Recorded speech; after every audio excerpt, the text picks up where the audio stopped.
I knew that my sister had been taking too many painkillers after her surgery.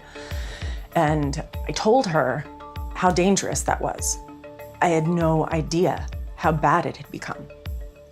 I can't believe that she almost died. For me, it is personal. Our family was touched by overdose, and my young cousin died of an opiate overdose that was preventable.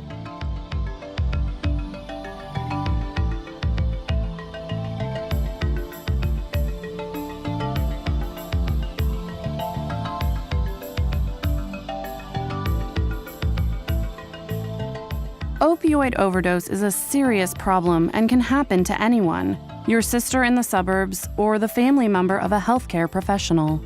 It is important to become educated about opioids and opioid overdose, including how to reverse an overdose. This video includes important training information and also reenacts a real-life scenario where naloxone was used to save a life. Naloxone is a medication that can reverse an opioid overdose. Thousands of people are now carrying this medication and lives are being saved every day. But what is an opioid overdose?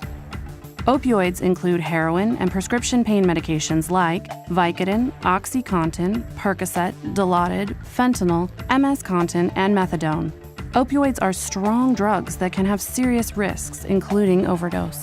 An opioid overdose happens when you take more opioids than your body can handle, and your breathing slows down and eventually can stop. And so what that typically looks like is someone going to sleep. It can be a very quiet phenomenon. Certain things put people at higher risk for an overdose. Many fatal overdoses are the result of mixing combinations of drugs. Using opioids with any other drug that also slows down your breathing, like alcohol, other opioids, sleeping pills, or anxiety medications, can overwhelm the body. But using opioids that slow down breathing with stimulants like cocaine and amphetamines that increase your need for oxygen can also strain the body. Another major risk is using opioids after having stopped use for a period of time. After a disruption from using opioids, tolerance goes down the longer opioids are out of the system. Sometimes those breaks are unplanned, as a result of being in the hospital or jail. Other times, those breaks are planned, after detox or if someone is just trying to quit on their own. Regardless, when someone tries to take the same amount of opioids they did following a break, their tolerance has declined, which may result in an overdose. Again, there are many different risks for an overdose, such as using opioids with other drugs, using after a break in use, using more opioid pain medication than prescribed, using someone else's pain medication, using heroin or pills from the street where the strength and actual content are unknown and unpredictable, other ongoing medical problems, and people who have overdosed before are more likely to overdose again. Many people also use alone, which increases the chance of dying from an overdose, since no one is there to help. Oftentimes how overdoses are portrayed in TV shows or movies are as these sort of wild, loud, scary, noisy, thrashing around situations. And that's really not what most overdoses look like, and it certainly is not what an opioid overdose looks like. An opioid overdose is a quiet phenomenon that can easily be missed. An overdose can take minutes or even a few hours after you've used opioids. You may just start out feeling sleepy, but eventually you could pass out and stop breathing. Being aware of the risks and signs of an overdose can be the difference between life and death.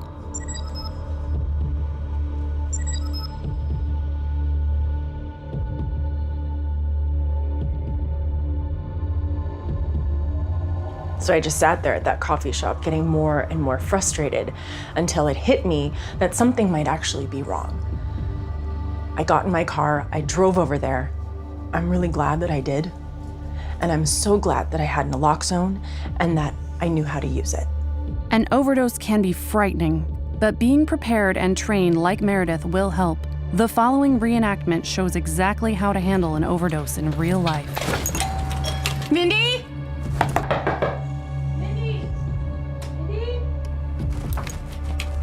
Mindy!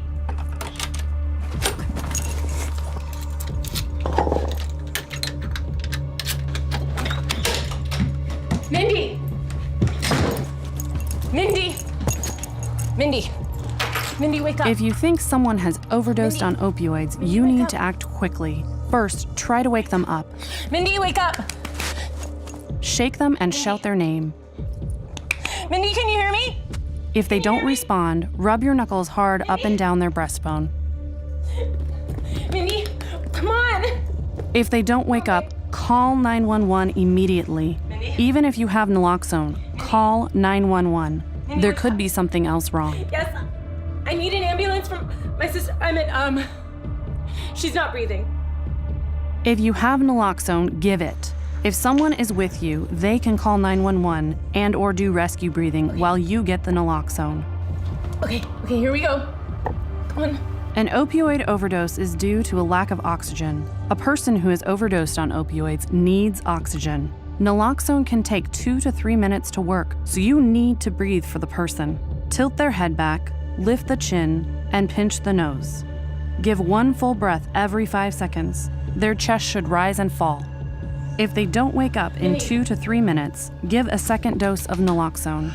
Keep rescue breathing until the person wakes up or medical help arrives. The most important step is to call 911, even if you are worried about any illegal drugs at the scene. If you are trying to help in an overdose, the Washington State 911 Good Samaritan law says that neither you nor the overdose victim can be charged with minor drug possession. Hi. Is everything all right? Yeah, I'm okay. I'm fine. All right, looks like you administered some Naloxone already. How long ago did you do that? Just right after I called you, like 10 minutes. Did you call an ambulance already? I called 911. Okay. 6 Ocean 42, I need an ambulance to my location. Obvious signs of drug use. Naloxone was administered. Our primary job is to help people. We're not there to arrest anybody. We want to help give aid to the person who needs it. When the person wakes up, they won't know they have overdosed, and they may feel some symptoms of opioid withdrawal like sweating, nausea, achiness, or anxiety. Calmly explain what happened and that a medical provider should monitor their condition for a while, at least 3 to 4 hours.